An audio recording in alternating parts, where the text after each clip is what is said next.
प्रणाम भाई, हम अंकित सिंह, हमारे चैनल के नाम बा डीएनआर रिएक्ट्स। ठीक बा। पवन सिंह के सॉन्ग है भाई, बहुत दिन से इंतजार में रही जा हमी के। आप सब भी वोकम जा। पोस्टर रिलीज भइल रहे और टीजर भी आयल रहे सॉन्ग के नाम बा भाई काहे रूसे लू। ठीक बा। सॉन्ग आयल बा DRS म्यूजिक पे DRS म्यूजिक पे। सॉन्ग एल्बम बताइए देनी, सिंगर पवन भी और शिवानी सिंह। लिरिक्स में शुभम सिग्रीवाल, म्यूजिक डायरेक्टर सरगम आकाश, डायरेक्टर दीपान सिंह और फीट में ईशानी घोष। ठीक बा।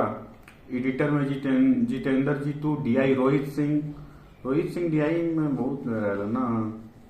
चलो इतना का देखे के बा, हमी के देखे कि सॉन्ग कैसन बा। ठीक बा। और सॉन्ग हमी के कैसन लागत है और आप सब भी बताइम जाए कि कमेंट करके सॉन्ग कैसन बा। ठीक बा। हाँ ठीक बा, हम बहुत दिन के बाद आवत तनी तो उसके लिए माफी मांगा तनी भाई। वीडियो भी कहाँ होत ना, कुछ सॉन्ग कहाँ होत रहे जो वीडियो बनाई हम। ठीक बा। और थोड़ा हम बॉडी वॉडी बनाए के सोचले रही जिम करी नहीं और हमारे में मोच आ गई बा हाथ में, यही से हम ना आवत रही। और भाई हम बताए तनी पहले ही कि आप लोग ऐसे ही बनल रहन जा। ठीक बा। हमारा कुछ जरूरी काम से जाए के पड़ी बाहर, तो हम 4-5 दिन में बहुत जल्द आई। ठीक बा।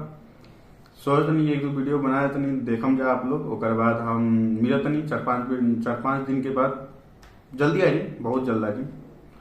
ठीक बा। हमी के इतना का सुने के, अगर अच्छा लगी भाई तो लाइक कमेंट सब्सक्राइब जरूर करम जा। और आप सबको भी पता बा कि हम 100 सब्सक्राइबर के बहुत नजदीक बानी। आप लोग जल्दी करवा देंगे, मेरा बहुत भरोसा बा, उम्मीद बा। ठीक बा। स्टार्ट करे के बिना देरी करे।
फिल्म इंडस्ट्री में भाई नया नया कुछ होते हो जाता है ना। ये वाला ना देख रही पवन सिंह के सॉन्ग में ऐसा ना देख रही कोई लड़की दारू पियती है, वो सब जो बना के फिल्मी स्टाइल में बॉलीवुड में जो होता है।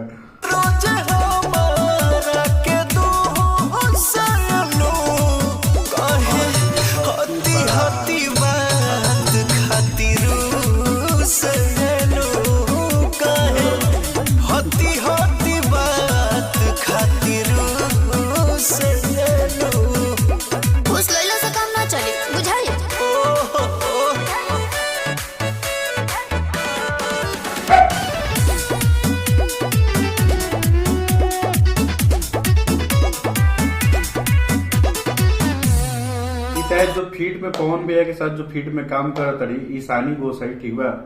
हमारा लगा था नया बड़ी शायद ये भी वायरल लोग। अरे मतलब गलत मत ले जाएगा, इनको काम मिली बहुत।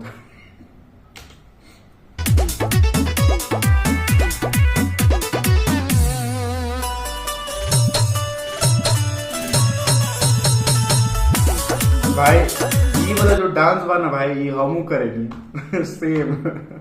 पवन भैया के साथ फेवरेट डांस है, बहुत अच्छा भी लगेला देखे के दोबारा।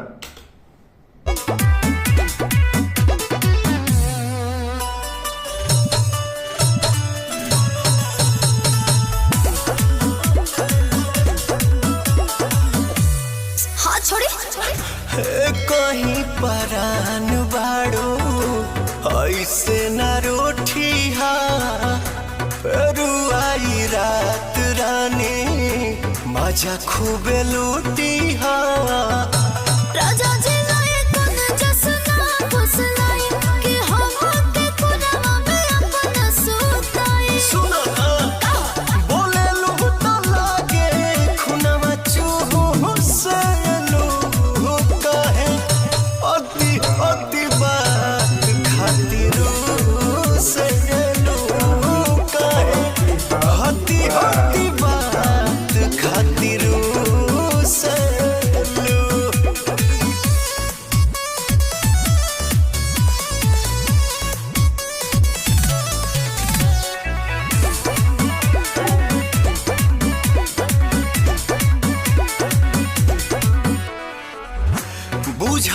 बुझतानी बात हो बवाल बवाल लुक बा भाई। ये जो लुक बा भाई, जो इंटरव्यू ले ले बा ऐसा लुक पे मोच दाढ़ी जो सेट के ले मस्त लागता।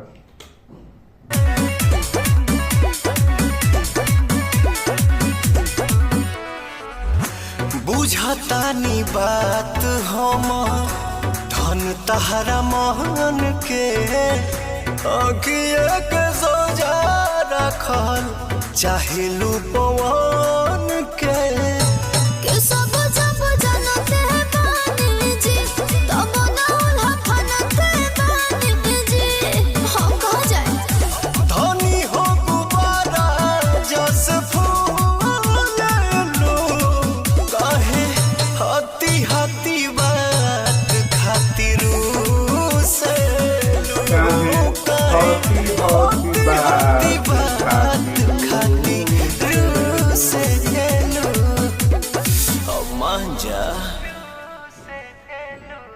भाई सॉन्ग अच्छा बा, ठीक बा, हमारा तो ठीक ठाक लगा। आप सब अपना राय दीजिए कि सॉन्ग कैसा लगल रउरा सबके, ठीक बा। और भाई हम 100 सब्सक्राइबर के बहुत नजदीक बनी, आप सब पे भरोसा बा, जल्दी जल्दी करवा दे, ठीक बा। और गाना अच्छा लगल होगी भाई, हमारा वीडियो अच्छा लगल होगी, लाइक कमेंट सब्सक्राइब जरूर ठोकम जा। और भाई हम बहुत जल्द मिलत नहीं, ठीक बा। कोशिश करत नहीं 2-3 वीडियो और बनाए दे, देख लियन जाए ऐसा बहुत जैसे एहसान कर देना बना के ठीक बा। 3-4 दिन में हम कोशिश करम भाई कि बहुत जल्द हम आ जाए, ठीक बा। 4-5 दिन में ही बहुत जरूरी काम भाई से जाए के पड़ी ठीक बा। तो हम मिलत नहीं भाई नेक्स्ट वीडियो में। और आप सब कैसन बनी, आप सब के पूछनी ना हालचाल, आप सब जरूर कमेंट करके बताई जा। हम भाई बहुत अच्छा बनी, बस थोड़ा सा होते रहेला, ठीक बा। हम मिलत नहीं, बाय बाय, टाटा।